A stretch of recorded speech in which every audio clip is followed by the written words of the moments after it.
Olá pessoal, tudo bem com vocês? Esse é mais um vídeo da série O Mínimo que Você Precisa Saber. E hoje vamos falar sobre aspectos muito importantes que precisam ser vistos antes da avaliação de agentes químicos.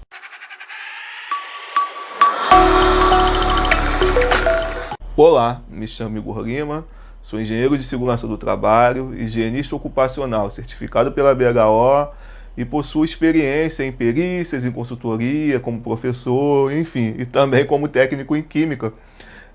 Esse é mais um dos vídeos da série O Mínimo que Você Precisa Saber. O mínimo que você precisa saber antes de realizar o monitoramento de agentes químicos é primeiro saber o que você vai monitorar.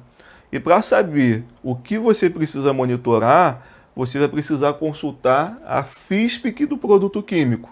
A FISPIC. Você vai ter que fazer uma análise da FISPIC. Primeiro, você vai fazer um reconhecimento de risco. Você vai lá no setor de trabalho desse avaliado, desse trabalhador, e você vai definir os GHEs. Tem um vídeo onde eu explico o que é GHE. Você vai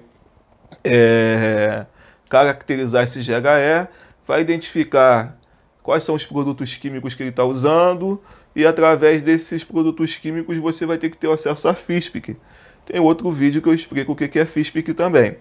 Então, quando você acessar essa FISPIC, você vai precisar fazer uma análise. A FISPIC ela possui 16 itens, mas o item mais importante para essa etapa da avaliação é você saber quais são os ingredientes que compõem esse produto químico. Então, através da análise da FISPIC, eu sei quais são os ingredientes. Então, eu tenho uma tinta, eu tenho um solvente, eu tenho um thinner. O thinner ele é uma mistura de diversos produtos químicos. Quais são esses produtos químicos? Normalmente é tolueno, estileno. Para cada agente químico tem uma metodologia de avaliação diferente. Então, por isso, eu preciso analisar a FISPIC desse produto químico. Um outro ponto que é importante ser verificado está relacionado aos equipamentos que serão utilizados naquela avaliação.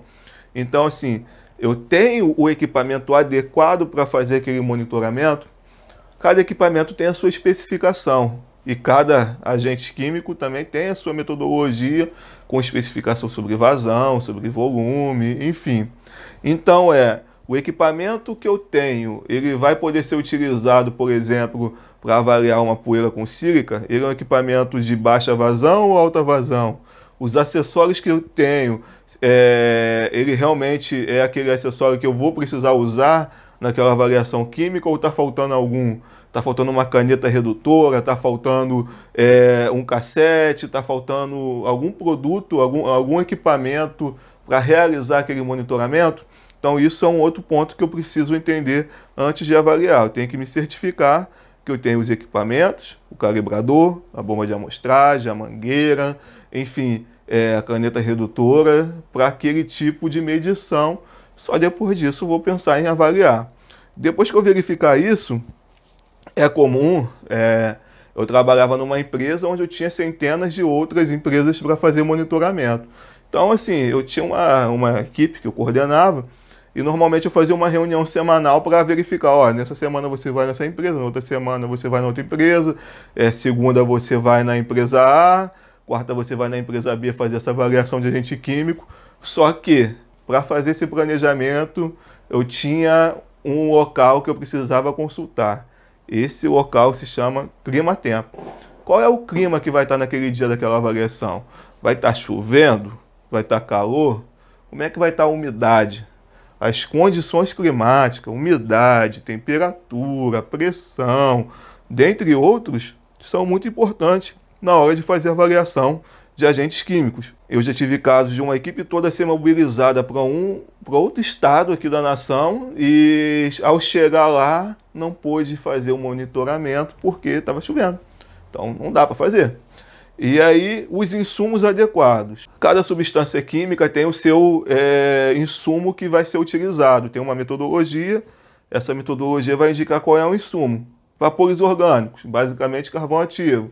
Se eu vou fazer vapores ácidos, um tubo de sílica gel. Se eu for fazer avaliação de sílica, preciso de um cassete com um filtro de membrana, enfim, sei lá, PVC.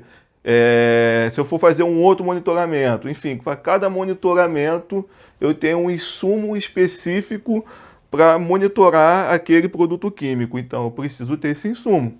Então, às vezes, você, assim como, né, eu tinha lá na empresa que eu trabalhava, a gente fazia avaliação, tinha um armário de insumos disponíveis, mas às vezes falta uma avaliação muito específica, então a gente tem que estar atento se esse insumo realmente vai estar disponível. As condições de trabalho também é importante. Não adianta nada eu fazer uma avaliação de um agente químico no dia que não vai estar lá rodando, né, aquele produto químico. Então, a indústria farmacêutica, então, que tem processo por batelada, a gente tem que combinar direitinho, programar direitinho qual vai ser o dia, o momento daquela avaliação. Então, assim, eu mobilizo uma equipe, chego lá, a produção não está acontecendo, ou está acontecendo de forma muito baixa, ou está acontecendo de forma muito alta. E essa amostra não vai ser representativa. E tem um outro vídeo que eu explico essa importância dessa representatividade da amostra. Então, as condições de trabalho têm que estar normais, né, e tem que estar rodando do jeito que roda normalmente. Que seja um dia típico, que não seja um dia diferente daquilo que costuma ser quando aquela amostra, quando aquele produto químico está sendo utilizado. E um outro ponto está relacionado à metodologia de avaliação. Existem diversas metodologias, essas metodologias normalmente são baseadas na NIOSH ou na OSAS. Existem laboratórios que eles simplificam, eles dão um resumo dessa metodologia.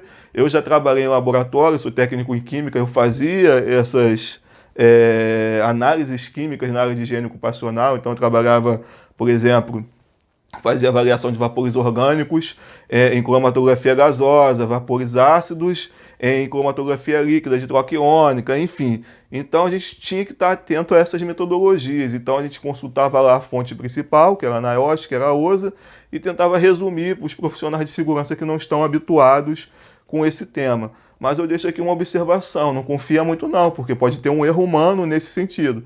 Sempre que você for fazer uma avaliação, consulta assim lá, né, o laboratório que vai te dar lá o resumo desses métodos, mas vai na fonte principal também. Confirma se aquilo que o laboratório colocou realmente é o que está escrito lá na NIOSH ou na OSA. Isso vai evitar um monte de problema para você. Então, pessoal, eu falei aqui o mínimo que você precisa saber antes da avaliação de agentes químicos. Esse é um assunto muito extenso. Quando eu dou curso sobre isso, são no mínimo 16 horas de curso. Estou falando aqui, tentando fazer um vídeo de no máximo 10. Então são muitos assuntos que precisam ser explorados aqui. Mas eu espero ter ajudado você a entender o mínimo que você precisa saber sobre isso em pouco tempo. Aproveito para agradecer a sua atenção. Se você gostou desse vídeo, se esse vídeo de certa forma te ajudou a esclarecer alguma dúvida, enfim, não esqueça de dar um curtida aí, né, um gostei, e se inscreva no meu canal, me siga nessas redes sociais que estão aparecendo aqui. E por quê? Frequentemente, quase que diariamente, eu tenho colocado conteúdos de valor para ajudar você, profissional de segurança do trabalho, a entender diversos temas da nossa área. Higiene ocupacional, perícia, incêndio, sou especialista em incêndio também, enfim.